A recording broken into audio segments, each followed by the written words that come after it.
بچوں، آج ہمارا موضوع ہے نذیر احمد کی کہانی، کچھ میری کچھ ان کی زبانی کا خلاصہ۔ یہ ایک خاکہ ہے جو مرزا فرت اللہ بیگ نے نذیر احمد کی شخصیت کے بارے میں لکھا ہے۔ یہ دلچسپ مزاحیہ خاکہ مولوی نذیر احمد کی شخصیت کے بارے میں ہے۔ کچھ باتیں مولوی صاحب کی زبان سے کہلوائی گئی ہیں اور کچھ خاکہ نگار یعنی مرزا فرت اللہ خان کی بیگ کی زبان سے ہیں۔ اس خاکے میں چند باتیں خاکہ نگار یعنی فرت اللہ بیگ نے خود کہی ہیں اور کچھ نذیر احمد کی زبان سے کہلوائی ہیں۔ کہتے ہیں، مولوی صاحب کا پیٹ باہر کو نکلا ہوا، قد اونچا مگر بھاری بدن ہونے کی وجہ سے ٹھگنا معلوم ہوتا تھا۔ آنکھیں چھوٹی اور اندر کو دسی ہوئی تھیں۔ دہانہ بڑا یعنی منہ ان کا بہت بڑا تھا۔ آواز بلند۔ داڑھی چھدری یعنی پتلی پتلی داڑھی تھی، داڑھی پر کم بال تھے۔ سر پر بھی بال بہت کم تھے۔ بچپن سے غربت دیکھی تھی، یعنی بہت غریب گھرانے میں پیدا ہوئے تھے، کافی غریب تھے، لیکن تعلیم کا بہت شوق تھا۔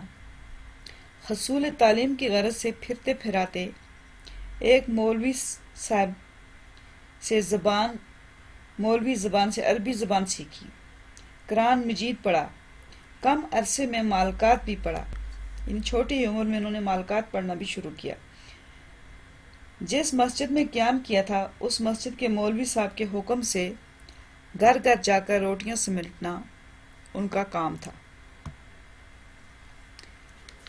مسجد کے نزدیک ہی ایک مولوی صاحب رہتے تھے جن کا نام مولوی عبدالحق تھا، ان کا گھر تھا۔ مولوی نذیر جب اس گھر میں روٹی لینے داخل ہوتے تو اس گھر کی ایک شریر لڑکی روٹیوں کے عوض ان سے مسالہ پسواتی۔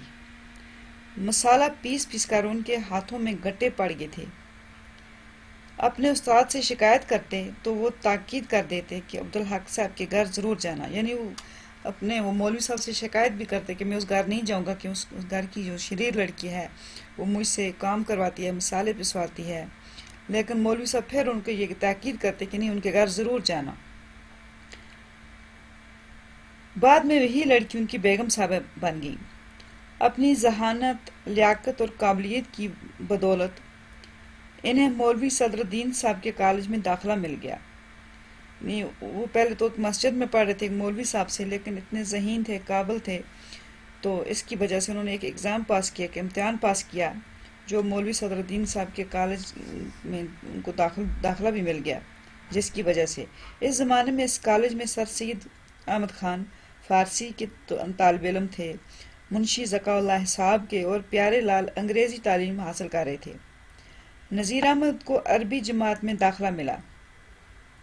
نذیر احمد نے کئی کتابوں کا ترجمہ کیا، کئی کتابیں تصنیف کیں۔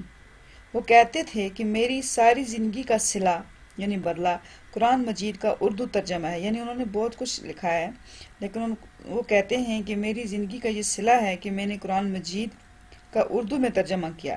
اس پر ان کو بہت فخر تھا۔ قرآن مجید کے ترجمہ کرنے پر انہیں بڑا فخر تھا، بہت ناز تھا، کیونکہ اس کام میں انہیں بہت محنت کرنا پڑی، یعنی بہت محنت کرنے کے بعد انہوں نے قرآن مجید کا اردو ترجمہ کیا تھا، اسی وجہ سے ان کو اس ترجمے پر بہت فخر تھا۔ انہوں نے قانون کی کتابوں کا ترجمہ کیا۔